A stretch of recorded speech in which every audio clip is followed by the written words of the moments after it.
Bismillahirrahmanirrahim. Assalamualaikum warahmatullahi wabarakatuh.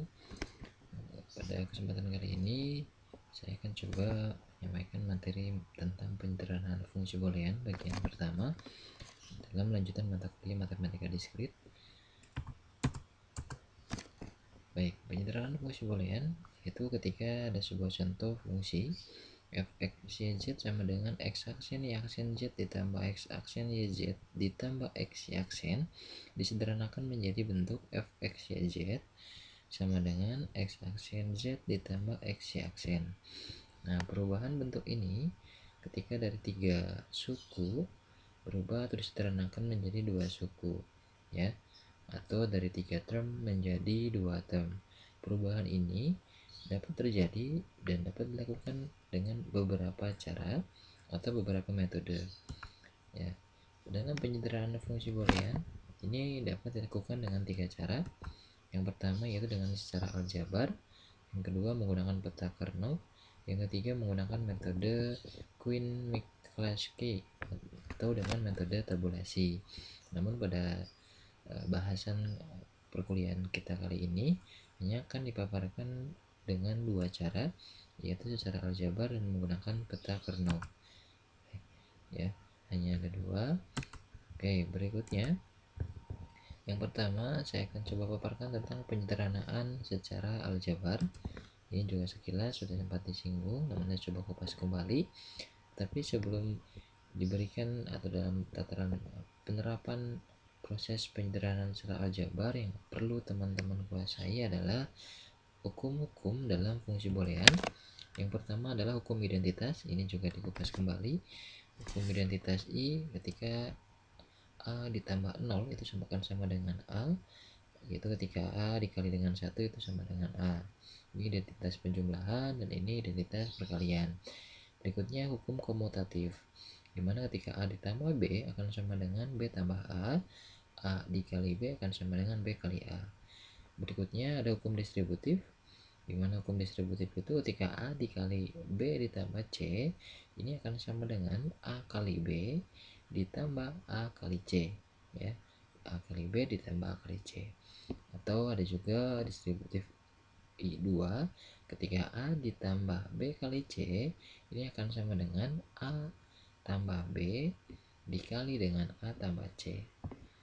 Yang keempat, hukum komplement, itu dimana ketika A ditambah A aksen sama dengan 1, A dikali A aksen sama dengan 0. Nah, ini keempat hukum ini bisa digunakan dalam proses penyederhanaan secara aljabar, ya. Baik, bagaimana nanti penerapannya?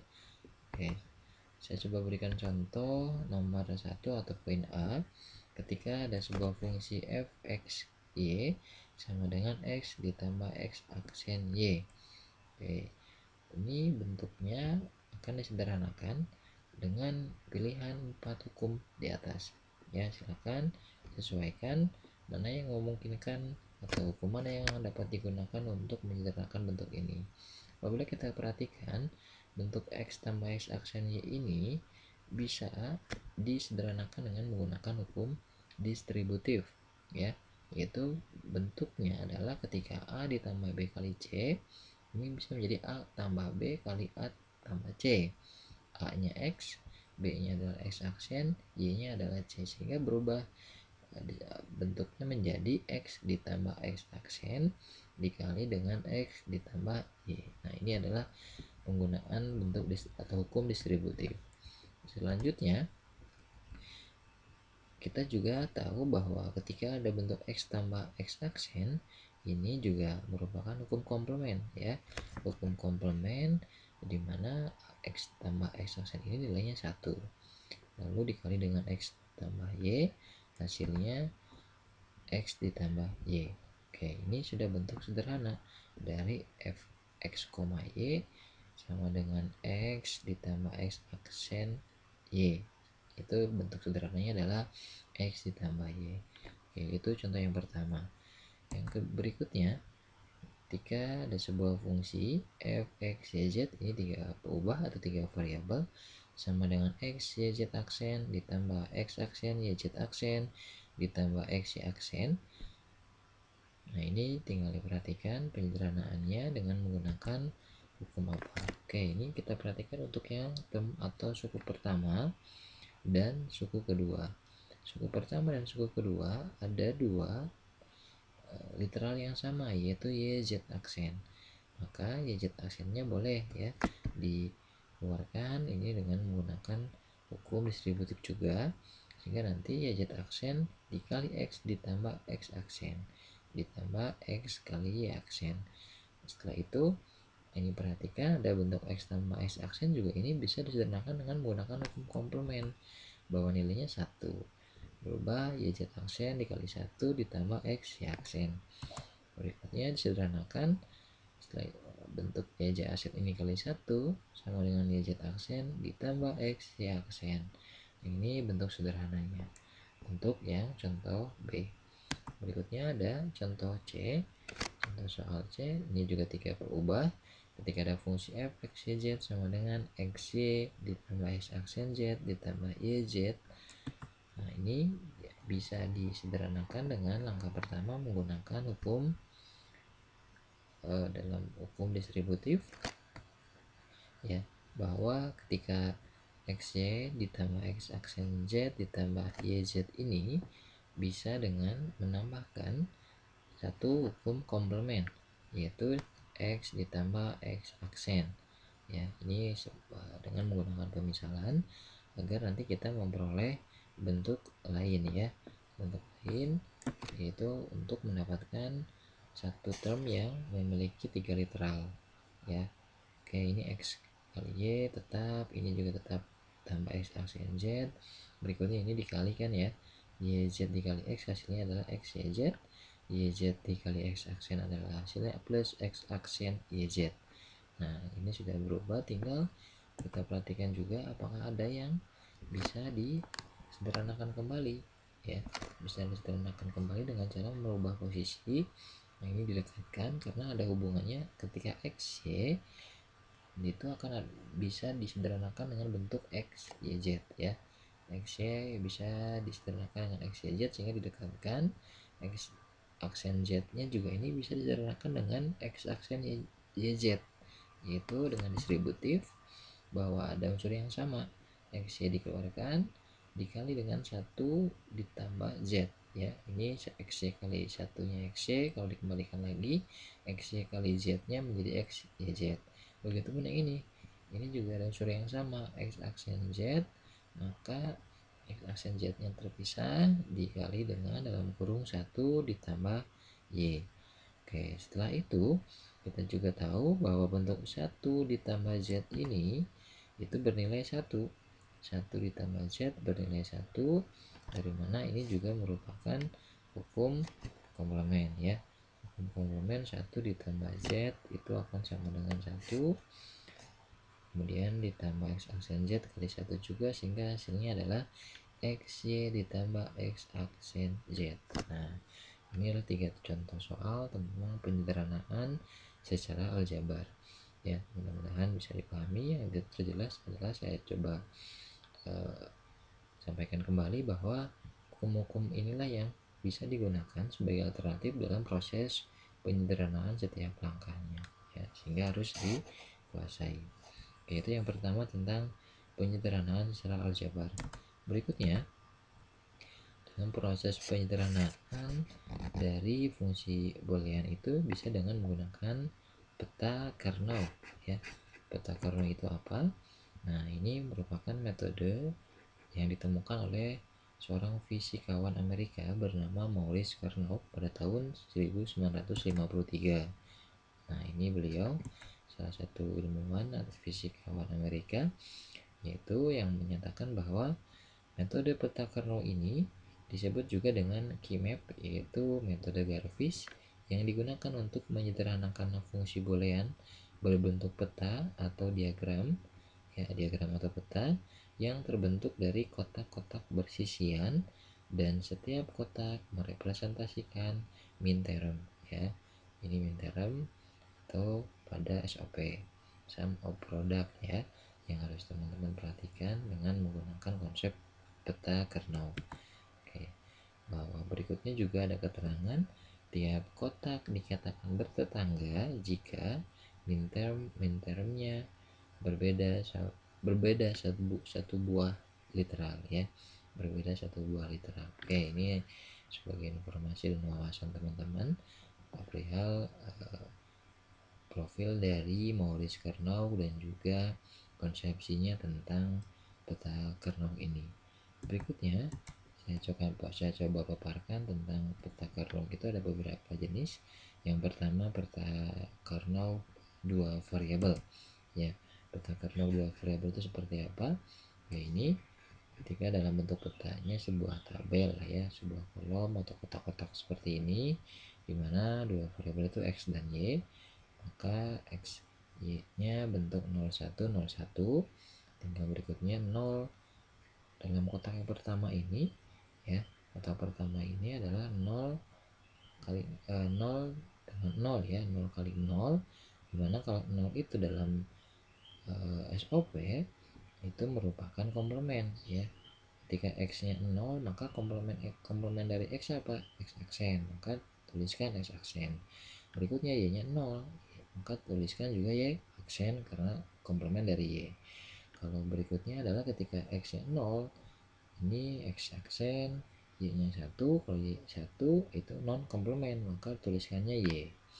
Berikutnya yang ini juga sama, pertemuan antara 1 dengan 0, satunya adalah x, non komplement dari x, kemudian y ketika 0 adalah komplement y aksen. Begitupun 1 1 dalam kotak ini merupakan non komplement dari x, tuliskan x. Kemudian y nya 1 maka tuliskannya non komplement y, yaitu y itu sendiri. Oke, ini bentuknya. Berikutnya kalau diubah menggunakan lambang min term, nama min term ini hanya tinggal teman-teman bentuk kepada kotak yang ini ya, 0 0 ini, x aksen y aksen ini sesuaikan dengan tabel kebenaran. Tabel kebenaran pada min term ya, pada SOP, bahwa bentuk x aksen y aksen itu adalah m berapa? M0 ya. Kemudian x aksennya juga M1, x y aksen juga M2, xy adalah M3. Ya, ini bentuk peta Karnaug dua variabel. Oke, sebagai informasi dan juga sebagai pengetahuan untuk teman-teman bahwa ada beberapa jenis peta Karnaug. Berikutnya ada juga peta Karnaug tiga variabel, yaitu yang bagaimana bentuknya. Nah, ini juga sama, konsepsinya adalah bentuk konsepsi dari kotak-kotak yang disusun seperti ini. Namun karena tiga variabel maka ini polanya adalah x ya, ini 0,01, yz nya di atas, yz yaitu pasangkan 00 01 11 10 ya. Oke, ini juga sama dengan nanti penempatan dalam setiap kotaknya bagaimana, tetap menggunakan konsep dalam SOP atau min term, bahwa ketika dalam SOP itu nilai dari 0 adalah komplement, maka ini 0 0 0 semuanya 0, maka komplement dari x y z yaitu x aksen y aksen z aksen. Kalau misalkan x nya 0 kemudian y nya 0 z nya 1, maka hasilnya adalah x aksen y aksen z, karena yang 0 nya adalah x dan y, maka yang komplement adalah x y. Kalau 0 1 1 maka 0 nya adalah x aksen, komplementnya y z nya semua 1, maka tuliskan non komplement y z. Lalu 0 1 0 x aksen y z aksen, 1 0 0 ini x y aksen z aksen, 1 0 1 x y aksen z. Kalau 1 1 1 semuanya adalah non komplement. 1 1 0 x y z aksen, karena yang satunya adalah x y, z nya adalah yang 0. Oke, ini berikutnya kalau diubah ke dalam bentuk lambangnya adalah lambang min term. Min termnya disesuaikan saja dengan tabel kebenarannya untuk tiga variabel ya, bahwa x aksen y aksen z aksen itu m berapa? M0. Berikutnya x aksen y aksen z adalah M1, x aksen y z nya adalah M3, x aksen y z aksennya adalah M2, dan seterusnya. Ini juga dari mana? Ini dari tabel kebenaran untuk tiga variabel pada SOP atau min term ya, pada min term.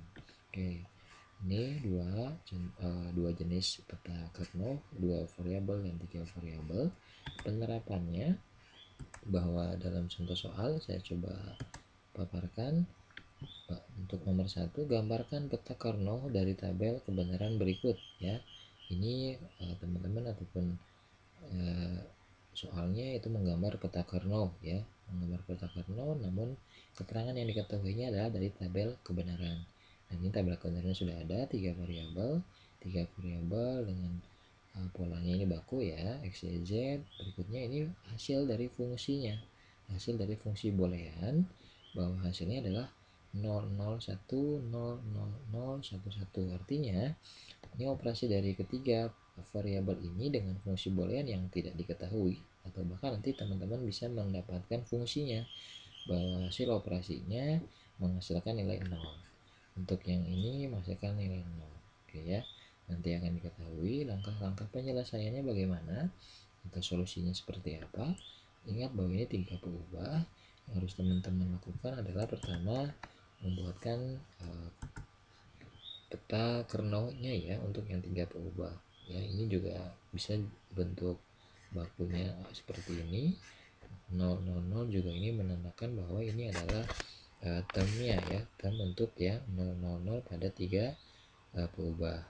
Ini juga sama, ini termnya, hanya nanti ketika sudah dibuatkan seperti ini, teman-teman nanti sesuaikan juga dengan tabel kebenarannya bahwa urutan 000 ini di M keberapa? M0. Untuk yang 001 ini M1, berikutnya untuk yang 011 itu di M3 ya. 001 perhatikan ini M001 ini M001 ini M1 ya pada tabel kebenaran. Oke, ini juga sama 0010 juga M2. Ini nanti setelah ditentukan bahwa teman-teman harus perhatikan ketika menentukan nilai pada peta Carnot, yang harus dilihat adalah nilai dari min termnya ya, nilai dari min termnya, bahwa nilai min term yang menghasilkan nilai 1 ya, menghasilkan nilai 1 yang ada di min term keberapa. Oke, yang menghasilkan nilai 1 di min term keberapa, kita lihat saja. Pertama ini 000 ya, 0 hasilnya, 001 itu 0, 010 yang mana 010, nah ini maka nilainya 1, 011 011 011 hasilnya 0. Berikutnya ini 100 100 ini 100 hasilnya 0. Kemudian 101 yang mana ini 101 hasilnya 0, tuliskan di sini 0. 111 ini yang paling bawah, ini juga nilainya 1, itu hasilnya 1. Berikutnya 110 ini 110 ya, ini tuliskan 1. Nah, inilah hasil peta Carnot dari tabel kebenaran yang ada pada soal ya. Sedangkan dua konsepsi dari peta Carnot ini bentuk umum pada 3 peubah. Hanya teman-teman nanti menempatkan nilai-nilai yang sesuai pada tabel kebenaran ini. Namun tadi langkahnya saya coba ulangi. Langkahnya bagaimana? Ini 0, 0, 0, x, y, z 0, 0, 0 yang nilainya 0 yang mana ini? Ya, ini 0, 0, 0, 1 mana ini? 0, 1, 1 ini kan hasilnya 0, maka tuliskan 0. Nah, jika sudah, ya tinggal berikutnya adalah teman-teman bisa juga ini peta Carnotnya sudah seperti ini, gambar peta Carnotnya hanya untuk menentukan bentuk fungsi yang menghasilkan hasil seperti ini, itu bisa kita tentukan dengan cara yang teman-teman substitusikan saja bahwa ketika nilai 1 ini hasil 010 itu bentuk termnya yang mana, ini bentuk termnya kan ini ya, ini bentuk termnya tinggal ganti X aksen, Y, Z aksen.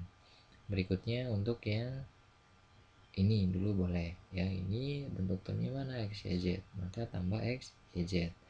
Lalu berikutnya mana lagi yang nilai 1 ini, term yang mana ini, X, Y, Z aksen tambah X, Y, Z aksen. Oke, ini bentuk fungsi boolean. Namun ini juga sebenarnya bisa disederhanakan dengan cara bahwa kita coba lihat dulu untuk yang bentuk ini ada unsur yang sama X, Y ya, X, Y, Z tambah X, Y, Z aksen. X, Y nya sama kan, maka disederhanakan X aksen Y, Z aksen ditambah X, Y dikali Z tambah Z aksen. Oke, Z tambah Z aksen ini juga dengan hukum komplement nilainya 1, maka hasilnya X aksen Y Z aksen ditambah X Y kali 1. Oke, ini bentuk paling sederhana ya, X aksen Y Z aksen ditambah X Y. Nah, inilah fungsi boolean yang menghasilkan ini ya, yang menghasilkan 0 0 1 1 0 0 0 1 1 ini ya, dari ketiga berubah ini. Oke, kalau ditanyakan fungsinya, ini fungsinya, tapi kalau hanya bentuk gambar peta kardionya ini juga sudah cukup. Oke, itu satu contoh soal, semoga bisa dipahami oleh teman-teman. Oke, lanjut di bahasan berikutnya, bahwa saya coba juga sampaikan jenis peta Carnot yang 4 variabelnya seperti apa. Pada dasarnya bentuk 4 variabel mirip seperti 3 variabel ya. Namun bedanya adalah ini penempatan dua peubah masing-masing. Wx-nya di vertikal, YZ-nya ini horizontal ya. Yang ke bawah Wx, YZ-nya yang ke samping. Wx-nya dengan 00, 01, 11, 10, YZ juga sama 00, 01, 11, 10 ya. Ini juga sudah pola yang baku pada peta Carnot untuk yang 4 variabel. Tinggal berikutnya pengisian termnya seperti apa ya, sesuaikan dengan konsepsi pada SOP. Ketika nilai 0 itu ya, itu merupakan 0 merupakan komplemennya ya, yang nilai 1 pada SOP kan itu non komplement, sehingga ketika 0 0 0 0 semuanya komplement. W aksen, X aksen, Y aksen, Z aksen, 0 0 0 1 W aksen, X aksen, Y aksen, Z, dan seterusnya. Nah, ini sama, ini juga bisa ditentukan oleh teman-teman dengan memahami dua konsep, bahwa satu konsep pertama nilai 0 pada SOP atau min term itu adalah komplement, nilai 1 adalah non komplement. Nah, berikutnya kalau dalam lambang min term ya, tinggal perhatikan dari term ini teman-teman sesuaikan pada tabel kebenaran ya. Pada tabel kebenaran bentuk W aksen, X aksen, Y aksen, Z aksen ini M keberapa? M0. Ini M1. Nah, kalau ini penempatannya tidak berurutan ya. Karena ya memang tidak harus berurutan, karena penyesuaiannya ke tabel kebenaran, bukan ke urutan ini. Bukan urutan 0 1 2 3, tidak ya. Maka ini acuannya ke M3 dari mana? Dari sini. Ini dari mana nanti disebut M3? Pada tabel kebenaran yang 4 variabel ya. Oke, berikutnya saya coba jelaskan juga contoh soal yang 4 variabelnya.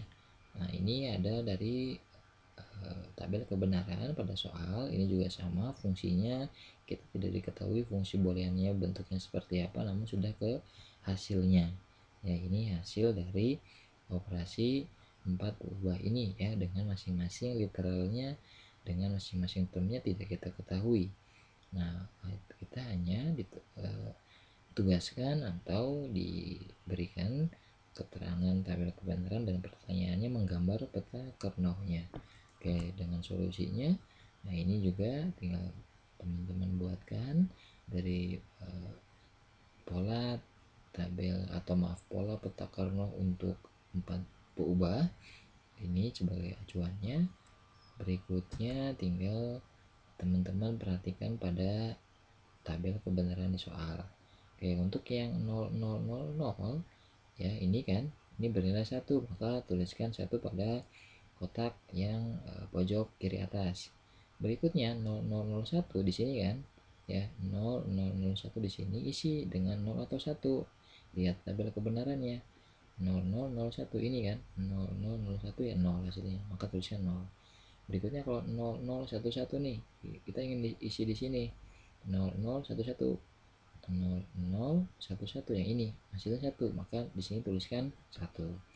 Oke, berikutnya kalau 0010 kita cari 0010 0010 ini nilainya 0, tuliskan 0 ya. Kalaupun teman-teman ingin acuan dari tabel ke peta Karno boleh, dari peta Karno ke tabel silakan. Maksudnya kalau ingin berurutan dari tabel silakan saja. Contoh 0011 0011 yang mana 0011 makanya 1. Kalau ini 0100 0100 nilainya 0, tuliskan 0.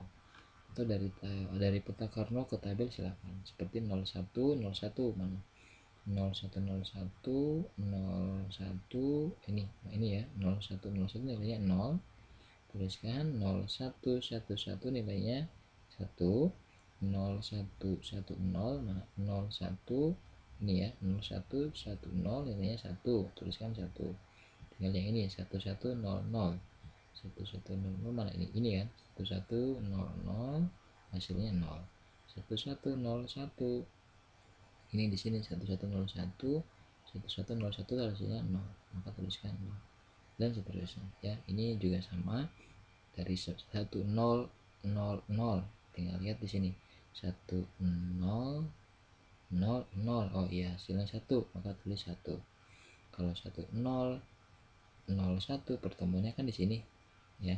Ini berapa nih hasilnya, lihat ke tabel soal 1001 ini ya hasilnya 0, tuliskan 0. Kalau 1011 di sini 1011 yang mana ini 1011 hasilnya 1, tuliskan 1. Terakhir 1010 hasilnya 1, tuliskan 1 di sini.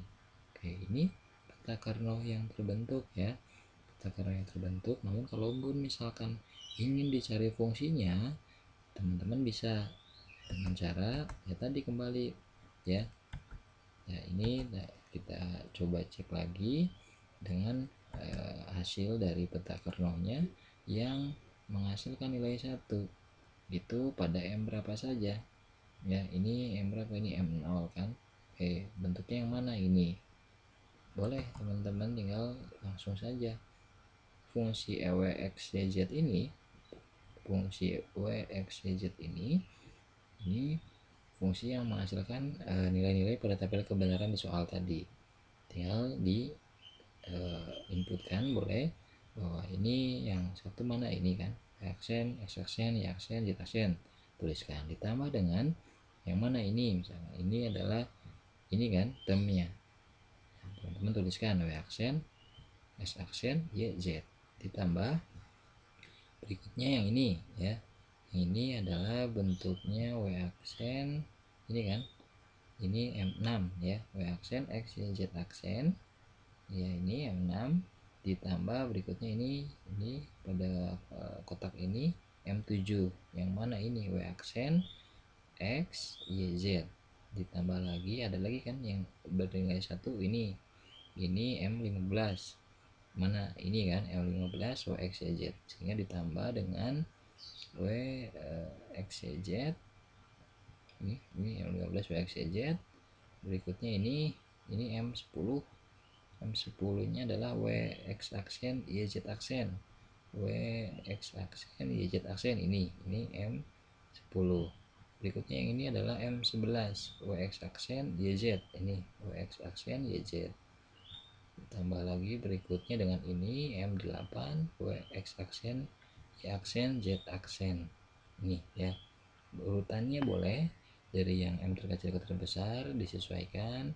Yang terpenting nanti kalaupun pertanyaannya tentang menanyakan bentuk fungsi booleannya ini ya, teman-teman bisa tuliskan dari peta Karno yang diperoleh. Itu penjelasan tentang penyederhanaan atau maaf ini baru dalam pengenalan tentang peta Karno dan juga menggambar 3 jenis peta Karno ya, dengan 2 variabel, 3 variabel, 4 variabel. Oke, itu Dan nanti di bahasan berikutnya akan dipaparkan dengan penerapan tentang penyederhanaan menggunakan peta Carnot ya. Tadi yang saya paparkan pengenalan tentang peta Carnot terlebih dahulu atau menggambar peta Carnotnya. Ya itu saja, mudah-mudahan bisa dipahami. Nanti kita lanjutkan di bahasan berikutnya. Terima kasih.